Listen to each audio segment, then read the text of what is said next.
నమస్కారం ఫణిమాధవ్ గారు. నమస్తే.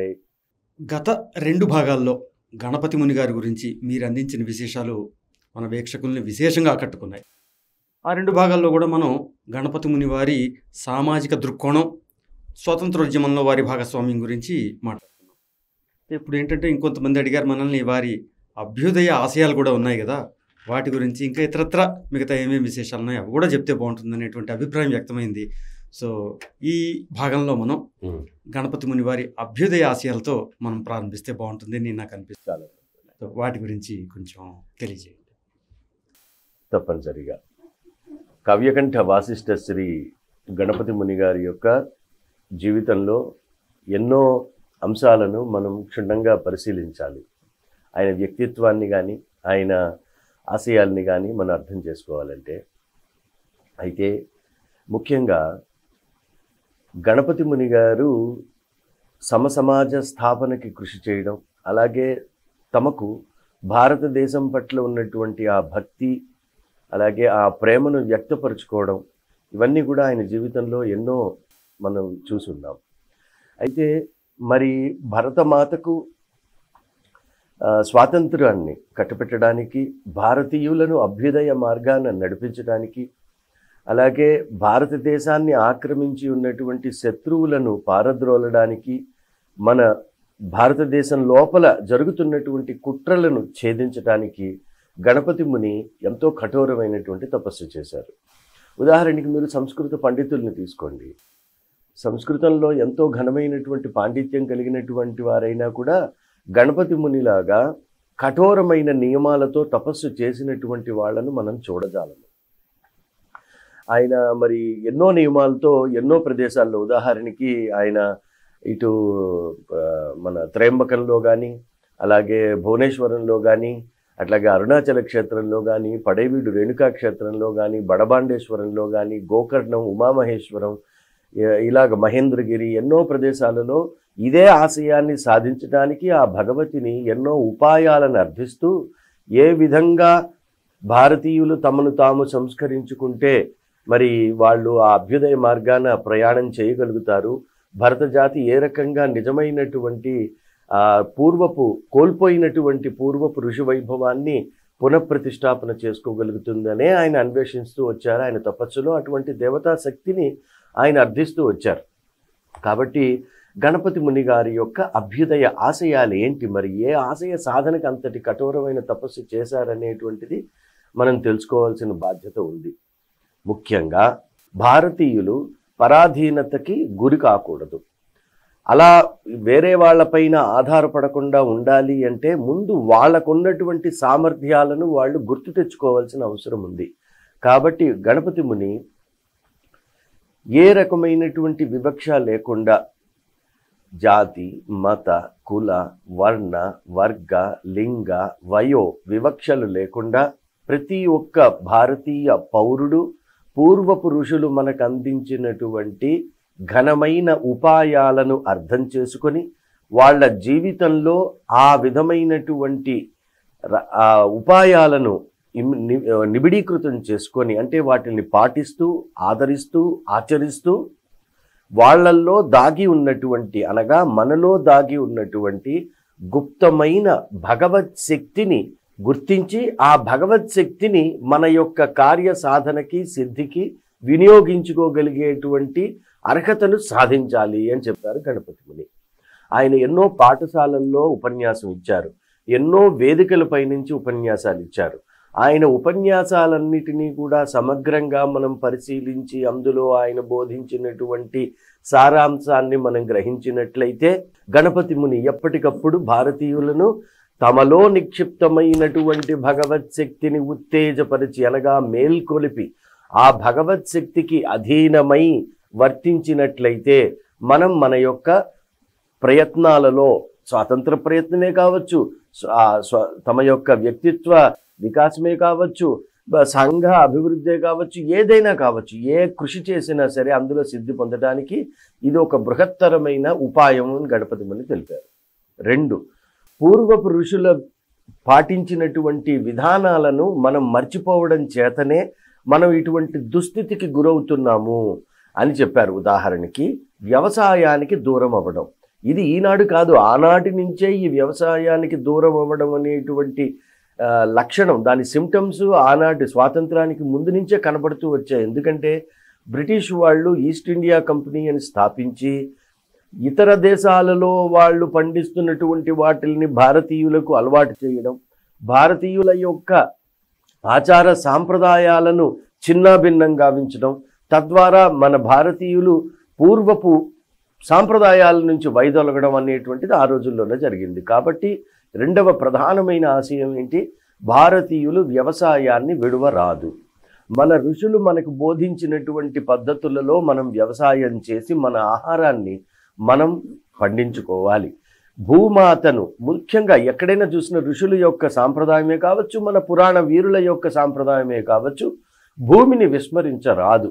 ఈరోజు భూమి కేవలం మనకి నివాస యోగ్యమైనటువంటిదిగా, భూమిలో నిక్షిప్తమైనటువంటి వనరులను మన యొక్క స్వార్థ ప్రయోజనాల గురించి మనం వాటిల్ని ఉపయోగించుకునే విధంగానే చూస్తున్నాం. కానీ భూమిని ఒక జననిగా, ఒక పవిత్రమైనటువంటి భావనతో మనం చూడట్లేదు. కాబట్టి వ్యవసాయానికి దూరం కాకూడదు, వ్యవసాయ ఉత్పత్తులను మనమే సాధించుకోవాలి. అప్పుడు పరాధీనతకు మనం గురి కాకుండా ఉంటామని చెప్పారు.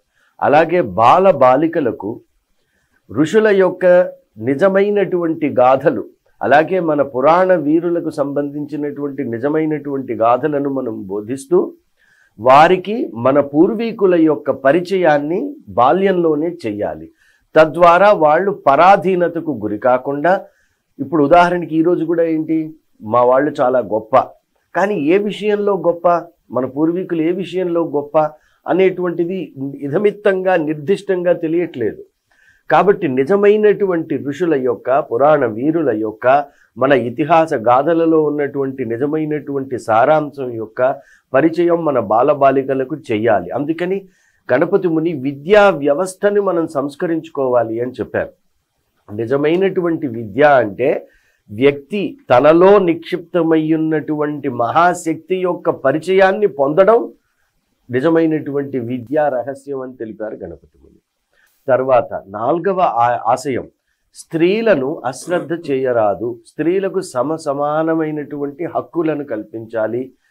స్త్రీ పురుషులు ఇద్దరూ కూడా ఋషుల యొక్క ఆదర్శ విలువల్ని గ్రహించి సంసారమందు కావచ్చు, వాళ్ళ గార్హస్థ్య ధర్మమందు కావచ్చు, ఏదైనా కానీ సమానంగా ఇద్దరూ కలిసి కృషి చేయాలి. అప్పుడు వాళ్ళ కుటుంబమే కావచ్చు, సంఘమే కావచ్చు, అభివృద్ధి చెందుతుంది అని చెప్పారు గణపతి ముని. ముఖ్యంగా భారతదేశానికి స్వాతంత్రం వచ్చిన తర్వాత మన పూర్వపు ఋషులు బోధించిన, ఆచరించిన, పాటించినటువంటి ఘనమైన విలువలను, ధర్మ సూక్ష్మాలను మర్చిపోకుండా వాటిల్ని మన రాజ్యాంగంలో పొందుపరిచి మన భారతదేశానికి ఒక చక్కటి రాజ్యాంగాన్ని మనం ఏర్పరచుకోవాలి అని చెప్పారు. ఇట్లా గణపతి ముని యొక్క అభ్యుదయ భావాలన్నీ కూడా ఉండేవి. సో ఏంటంటే ఆయన యొక్క ప్రధాన లక్ష్యం ఏంటి? యువత, బాలబాలికలు దీనిని గుర్తించాలి. తద్వారా భావితరాలు బాగా ప్రభావితం అవుతాయి. భావితరాలకు ఈ బీజాలని మనం బాల్యంలోనే నాటాలి అని చెప్పని ఆయన కృషి చేశారు. ఆయన యొక్క తపస్సంతా ఆ దిశగానే సాగింది. అంటే ఏ ఆశయాలు, హక్కుల కోసం ఈ కాలంలో ప్రజా సంఘాలు, ప్రజా ఉద్యమాలు వీటి కోసమైతే పోరాటం చేస్తున్నాయో ఆనాడే వాటిని గుర్తించి ప్రజల్లోకి చొప్పించేటువంటి ఒక గొప్ప ప్రయత్నం వారు చేసినట్టు మీరు చెప్పిన దాన్ని బట్టి అర్థమవుతుందండి. అవునండి, నిజం. ఎందుకంటే ఒక ఉదాహరణలు కూడా కొన్ని ఉన్నాయి. అంటే ఆయన సూచించారు ఈ ఏ హక్కులైతే, ఏ వేటినైతే ఈనాడు మనం అశ్రద్ధ చేస్తున్నామో వీటి గురించి భావి కాలంలో వీటిని గురించి ఎన్నో రకములైనటువంటి ఇబ్బందులు, చికాకులు తలెత్తుతాయని సూచించారు. ఉదాహరణకి ఇప్పుడు అంటరానితనం, బాల్య వివాహం, అలాగే స్త్రీలకు సమాన హక్కులు లేకపోవడం, ఇటువంటి అలాగే విద్యా వ్యవస్థ, వీటిని గురించి ఆ రోజే చెప్పారు. రాబోయే కాలంలో వీటి గురించి ఎన్నో రకములైనటువంటి సంకట పరిస్థితులు మన దేశంలో ఏర్పడతాయనే సూచించారు. కాబట్టి వీటిని నివారించడానికే ఆయన ఆశయాలని, ఆయన అభ్యుదయ భావాలను ఆ రోజుల్లో ఆయన మనకి తెలిపారు. అయితే వీటిని సాధించడానికి ఆయన చేసినటువంటి ఉపాయం, వాటి గురించి కూడా ఇప్పుడు గణపతి ముని గారు తెలిపిన ఈ అభ్యుదయ ఆయన వ్యక్తపరిచినటువంటి ఈ అభ్యుదయ భావాలు ఎక్కడున్నాయి అని మీరు అడగచ్చు. ఆయన రచనల్లోనే దాగున్నాయి. అందుకనే గణపతి ముని చెప్పారు, నా రచనల్లోనే, నా రచనల ద్వారా నేను మళ్ళీ తిరిగి జీవించే ఉన్నాను, నాకు మరణం లేదన్నట్టుగా చెప్పారు. రచనల్లో ఆయన జీవించి ఉన్నారని చెప్పారు.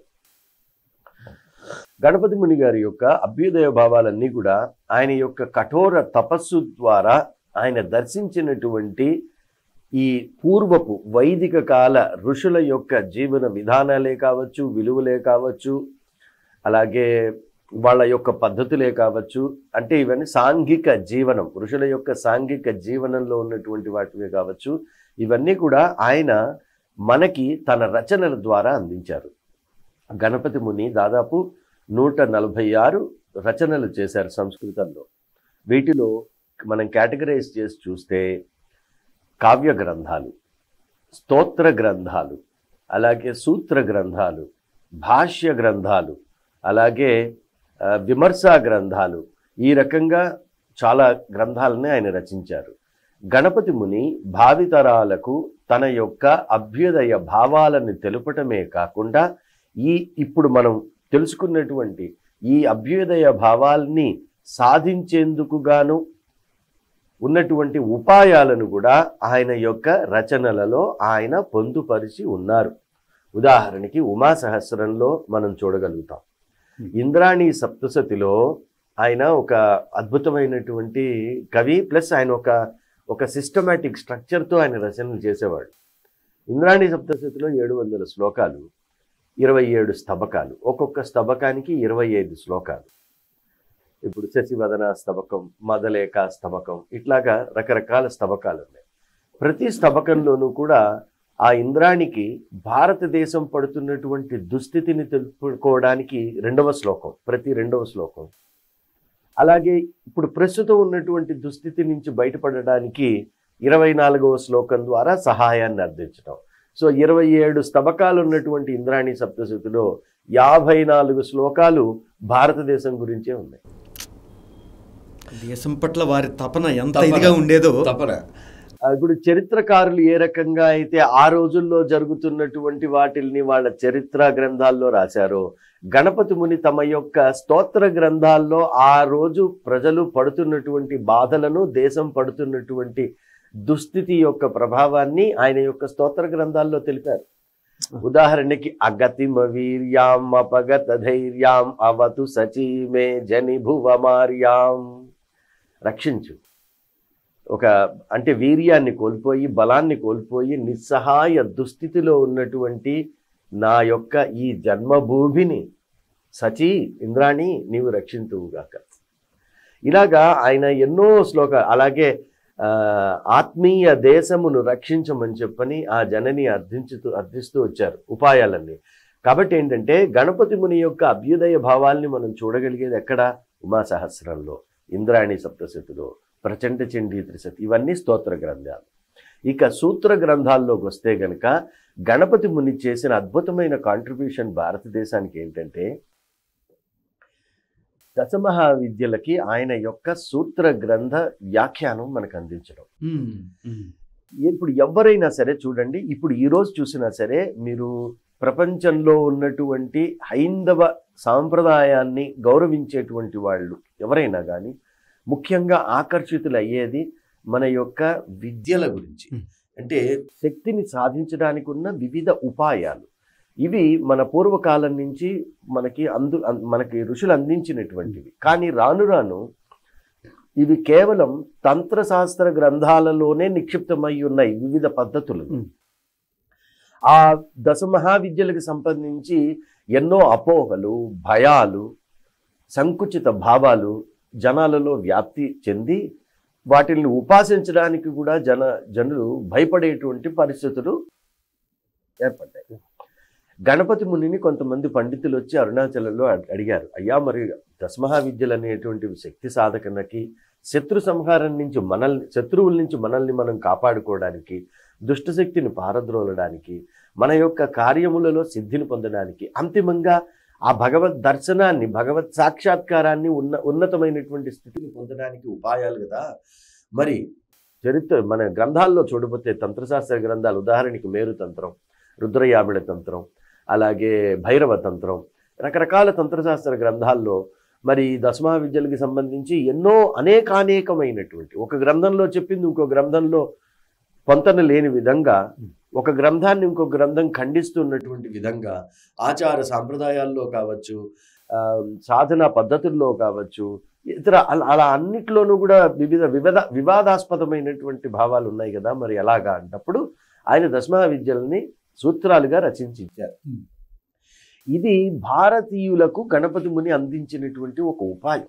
అంటే ఆయన చెప్పినటువంటి అభ్యుదయ భావాల్ని సాధించడానికి భారతీయులు శక్తిని సాధించాలన్నారు. ఆ శక్తిని సాధించడానికి ఉన్నటువంటి ఉపాయాలేంటి? దశమహావిద్య ఉపాసన. ఆయన అలా ప్రేరేపించారు, బోధించారు, ఉపదేశాలు కూడా ఇచ్చారు చాలా మందికి.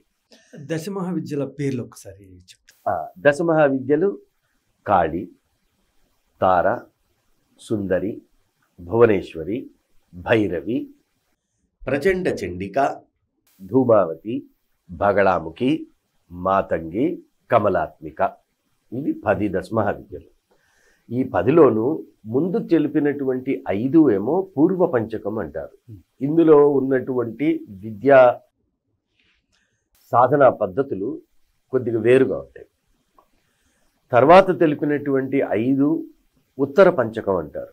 ఈ 5లోనూ సాధన చేసేటువంటి విధానాలు వేరుగా ఉంటాయి. కానీ ఇవి ఒక అద్దంలోని ప్రతిబింబంలాగా అనుకోవచ్చు. ముందు తెలిపినటువంటి 5కి తర్వాత ఉన్నటువంటి 5టికి ఒక రకమైనటువంటి సామ్యము ఉంది. అది మనం గుర్తించాలి. కాబట్టి ఈ దశమహావిద్యలకి సంబంధించి మనకి చాలా ఆచార సాంప్రదాయాలు ఉండేవి. ఏంటంటే వామాచారం, కౌళాచారం, దక్షిణాచారం, ఇలా రకరకాల ఆచారాలు ఉన్నాయి. అంటే పూర్వీకులు ఆచరించినటువంటి పద్ధతులు. మరి వేదంలో ఉన్నాయా అండి ఇవి అంటే మరి వేదంలో లేవని చెప్తాయి. వేదంలో లేవన్నట్టుగా అనిపిస్తుంది ఎవరికైనా. ఇప్పుడు మేరు తంత్రం చదివినా ఎవరు చదివినా వేదంలో లేవు. వేదంలో లేని తర్వాత ఎలా వచ్చాయి? వేదమే అన్నిటికీ ప్రమాణం. మరి అలాంటిది వేదంలో లేవా? దశమహావిద్యలకు సంబంధించిన ప్రస్తావన లేదా? వేదంలో లేనిది మనం అంగీకరించాం. అది మన సిద్ధాంతం. అది గణపతి మునే కాదు, ఏదైనా ఎవరైనా సరే. వైదిక మతం హైందవం అంటే వేదమే.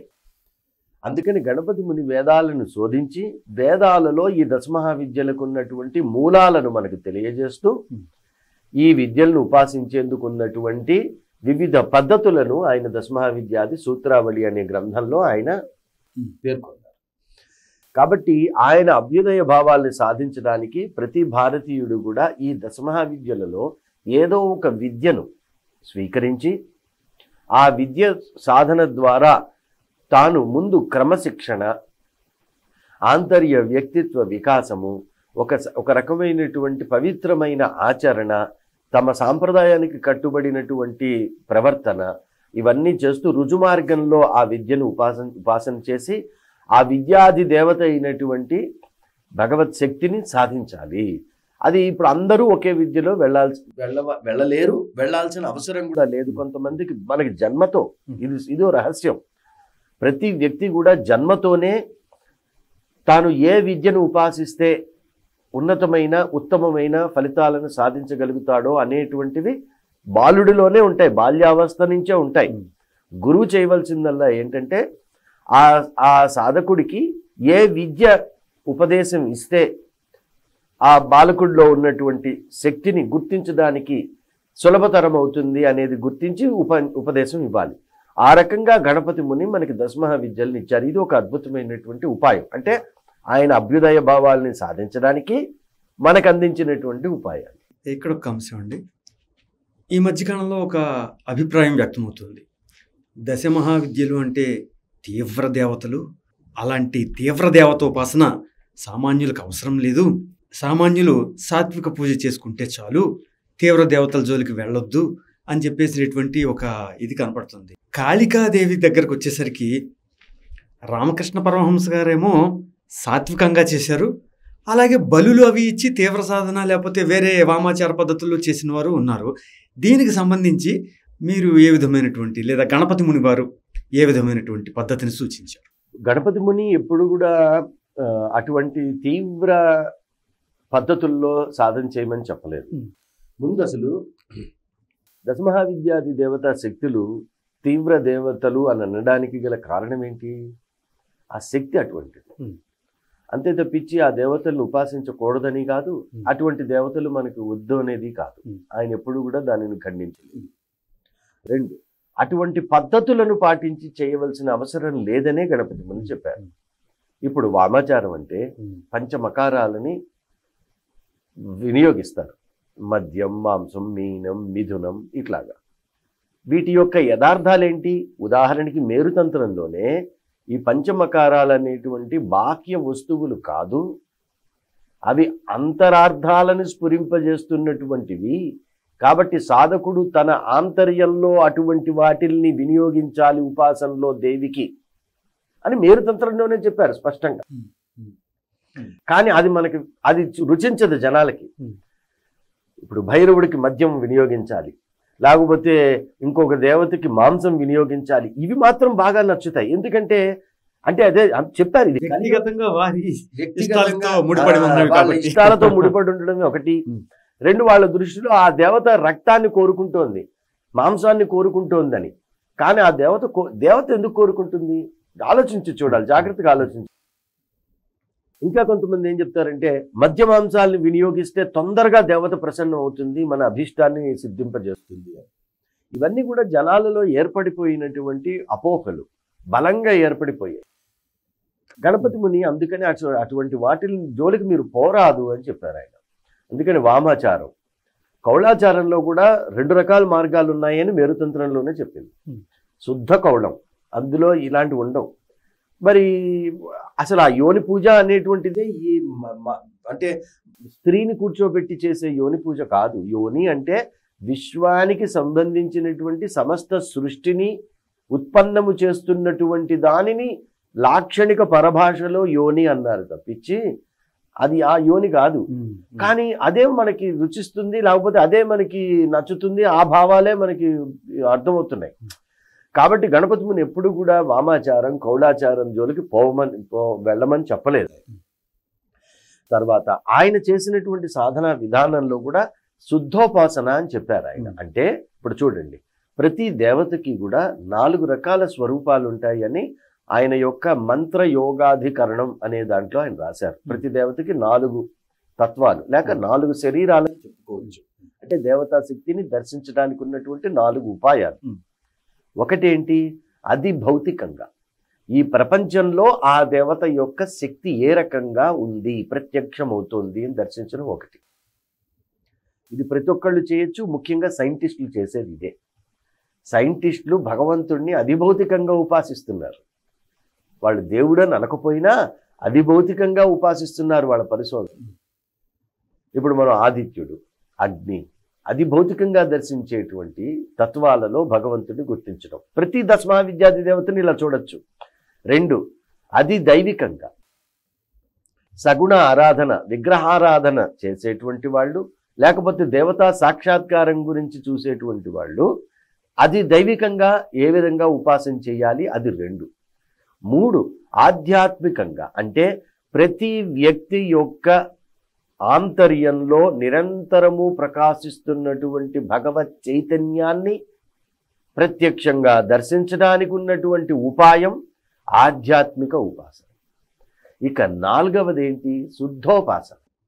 శుద్ధోపాసన అంటే రూపం, నామం, గుణం అన్నిటికీ అతీతమైనటువంటి నిర్గుణ పరబ్రహ్మ చైతన్యాన్ని ఈ విద్య ద్వారా పొందడానికి, చేరడానికి, అటువంటి అంతిమమైన ఉత్తమమైన లక్ష్యాన్ని సాధించడానికి ఈ దేవతా ఉపాసన ద్వారా ఉన్నటువంటి ఉపాయం శుద్ధోపాసన. ఇప్పుడు కాళిని అది భౌతికంగా, అది దైవికంగా, ఆధ్యాత్మికంగా, శుద్ధముగా ఉపాసించవచ్చు. అలా 4 రకాల ఉపాసనా విధానాలను ఆయన చెప్పారు. ఆయన ఎక్కడా కూడా కేవలం మంత్రానికే ప్రాధాన్యత ఇవ్వాలి. మంత్రం ఒక ప్రారంభ దశ. మంత్రంతో మొదలైనటువంటి ప్రయాణం చివరకు తన యొక్క స్వరూపానుభవంలో సుస్థిరంగా నిలబడటానికి సహాయపడుతుంది, మార్గదర్శకం అవుతుంది. అలాగే కాళి తార, సుందరి, భువనేశ్వరి, భైరవి ఇలా ఉన్నటువంటి దశమహా విద్యలన్నీ కూడా అలాగే చెప్పారు గణపతి ముని. ప్రతి విద్యకి ఈ రకంగా తెలిపారు. అందులో ఉన్న అంతరార్థాలని గుర్తించినప్పుడు ప్రతి ఒక్కళ్ళు చేసుకోవచ్చు. ఇప్పుడు అది తెలియకుండా ఇప్పుడు కొంతమంది నన్ను ప్రశ్నలు అడుగుతూ ఉంటారు, నా దశమహా విద్య వీడియో వ్యాఖ్యానాలు విని వాళ్ళు అర్ధరాత్రులు చేయాలి కదా జపం. ఇప్పుడు సంసారంలో ఉన్నటువంటి వాళ్ళు అర్ధరాత్రి లేచి మంత్రజపం చేస్తూ ఉంటే మరి కుటుంబంలో ఉన్న వాళ్ళు కానీ ఇంటి పక్కన ఉన్నటువంటి వాళ్ళు కానీ దానిని ఏ రకంగా స్వీకరిస్తారు? ఎంత భయపడతారు? ఏదో క్షుద్ర విద్యలను ఉపాసిస్తున్నట్టు అనుకుంటారు. అవునా కదా? సో ఇవన్నీ ఎందుకు? అందుకనే భయపడిపోయి జనాలు ఇటువంటి వాటికి దూరం అయిపోయారు. మనకెందుకులే అని చెప్పి. కానీ అందులో ఉన్న రహస్యాన్ని ఇప్పుడు అందుకనే గణపతి ముని కాళి ఎందుకంత భయంకరంగా కనబడుతుంది, కానీ ఆవిడ స్వరూపాన్ని చూసి మనం గుర్తించాల్సిన అంతరార్థాలు ఏంటి అలాగా ప్రతి దేవతకి కూడా తెలిపారు మనకి.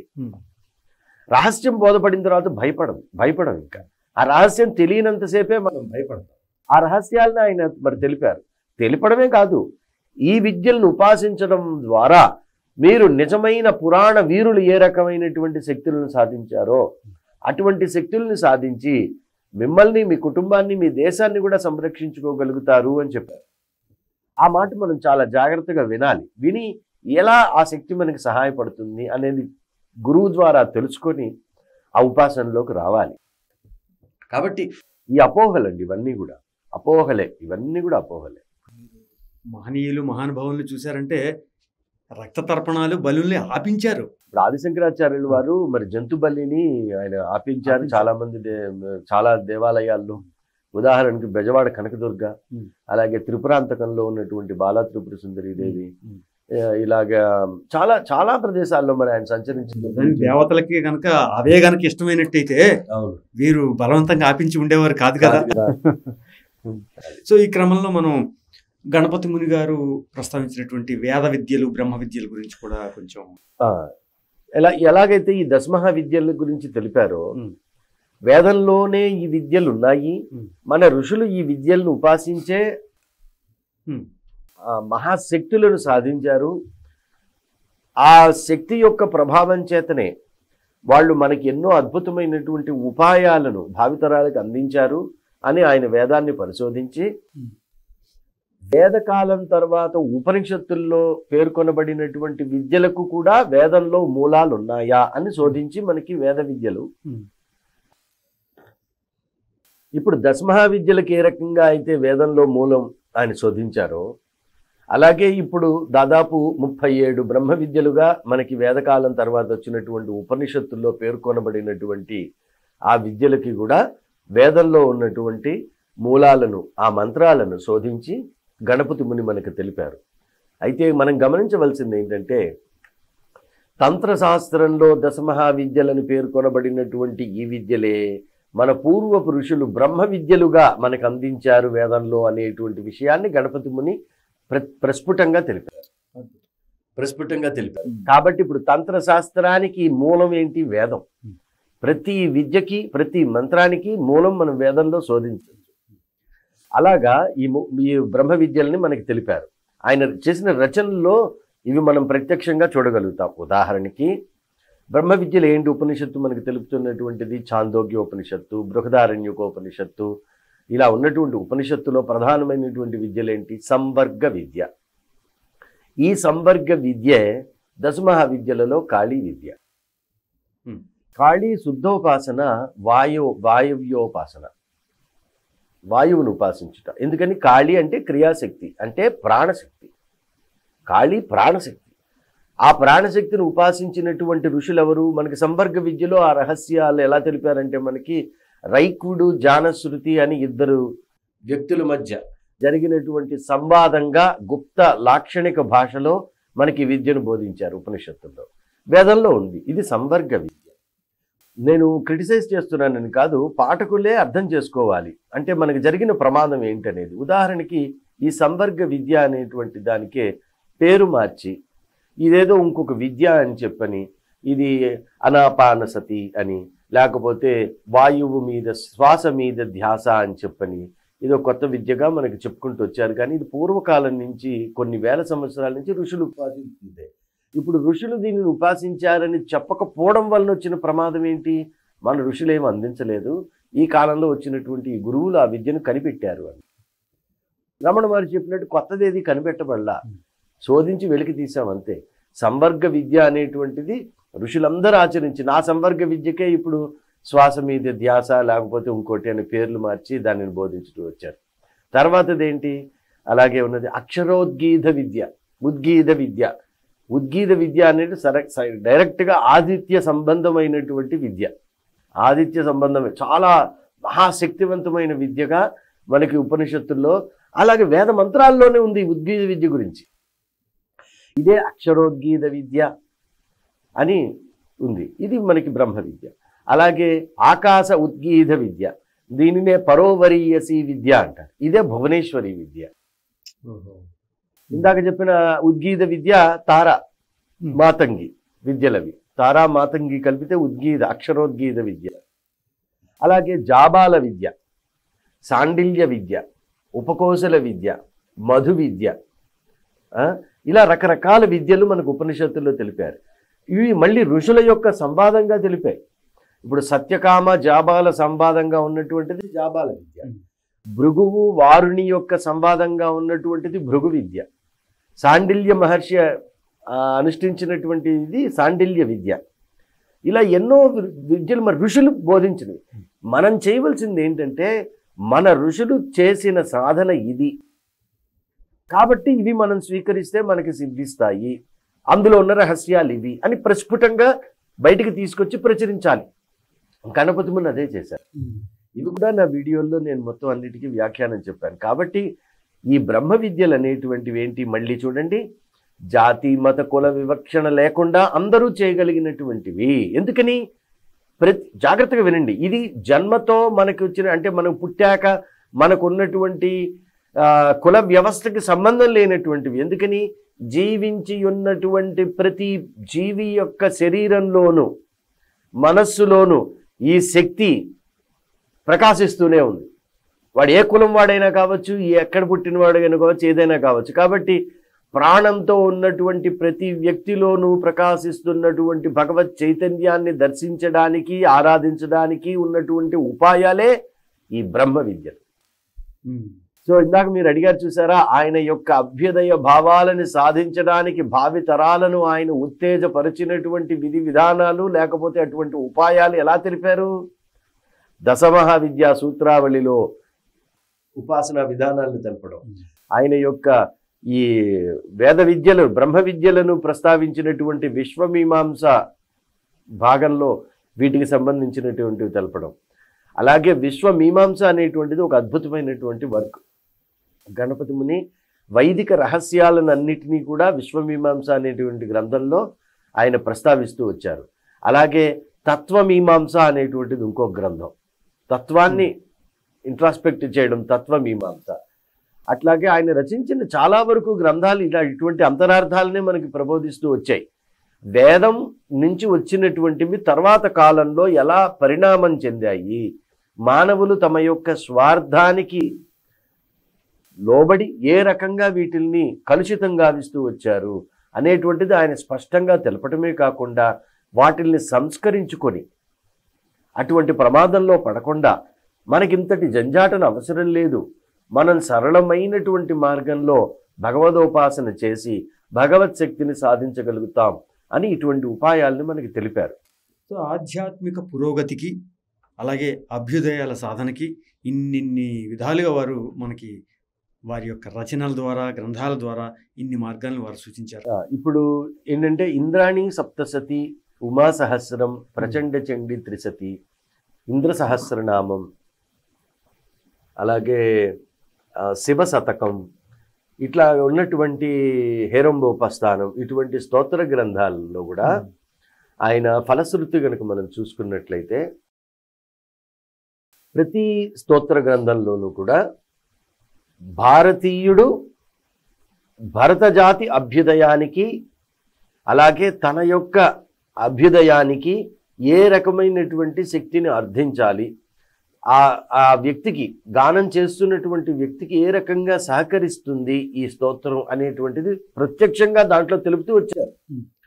ఇప్పుడు నేను ప్రదాకా చెప్పినటువంటి ఇప్పుడు చూడండి, అంటే కొంతమందికి గానం రూపంలో చెప్తే బాగా ఎక్కుతుంది, కొంతమందికి కథల రూపంలో చెప్తే బాగా అర్థమవుతుంది. ఇప్పుడు గణపతి ముని ఇప్పుడు వేద విద్యలు కానీ, బ్రహ్మ విద్యలు కానీ, దశమహా విద్యలు కానీ, దేవతా తత్వాలు కానీ తెలపడానికి సూత్ర గ్రంథాల్లోనూ ఇట్లాగా భాష్య గ్రంథాల్లోనూ తెలిపిన స్తోత్ర గ్రంథాల్లో కూడా పెట్టారు. మళ్ళీ ఉమాసహస్రం అదే. ఉమాసహస్రంలో ఆ భగవతి యొక్క ఒక్కొక్క కళని కూడా ఆయన వర్ణిస్తూ వచ్చారు 1000 శ్లోకాలలో.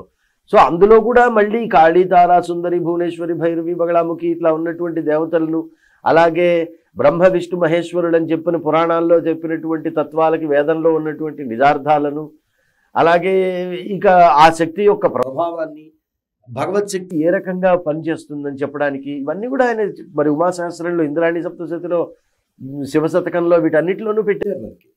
కాబట్టి ఏంటంటే స్తోత్ర గ్రంథాలని పట్టుకున్నప్పటికీ కూడా ఆ స్తోత్ర గ్రంథాలని నిరంతరం గానం చేయడం వలన కూడా మనం భారత జాతికి ప్రార్థన చేసినట్టే, అంటే భరత జాతి అభ్యుదయానికి ప్రార్థన చేసినట్టే.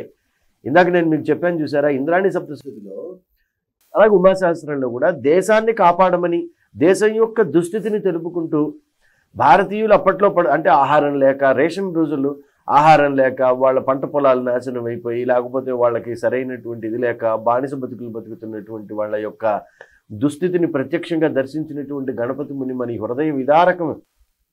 అటువంటి వాటినన్నింటినీ కూడా భగవతికి ఆయన మరి విన్నవించుకొని వాటి నుంచి బయటపడడానికి ఉన్న ఉపాయాలను అర్థిస్తూ వచ్చారు. కాబట్టి ఈ రోజు మళ్ళీ మనం చేసిన ఇప్పుడు ప్రస్తుతం కూడా భారతదేశం పడుతున్నటువంటి బాధలేవేగా, నలువైపుల నుంచి శత్రువులు, లేకపోతే మన శత్రు దేశాల నుంచి మనకు ఉన్నటువంటి కుట్రలు, కుతంత్రాలు, అంతఃకలహాలు, జాతి మత కుల విభేదాలు, అలాగే ఇంకా ఏం జరుగుతుందో ఎప్పుడేం జరుగుతుందో తెలియనటువంటి అసందిగ్ధ పరిస్థితులు, వీటి నుంచి బయటపడడానికి కూడా మళ్ళీ మనకి ఉపయోగపడతాయి. ఇప్పుడు ఉన్నటువంటి పరిస్థితులను చూస్తుంటే మూడో ప్రపంచ యుద్ధాన్ని తీసుకొస్తారేమో అన్నంతగా ఈ కలహాలు కావచ్చు, ఈ యుద్ధాలు కావచ్చు, ఈ రకంగా కనపడుతుంది. సో ఈ పరిస్థితుల్ని సంభాళించే విషయంలో కూడా గణపతి ముని గారు ఏమన్నా సూచనలు కానీ, సంకేతాలు కానీ ఇచ్చారండి?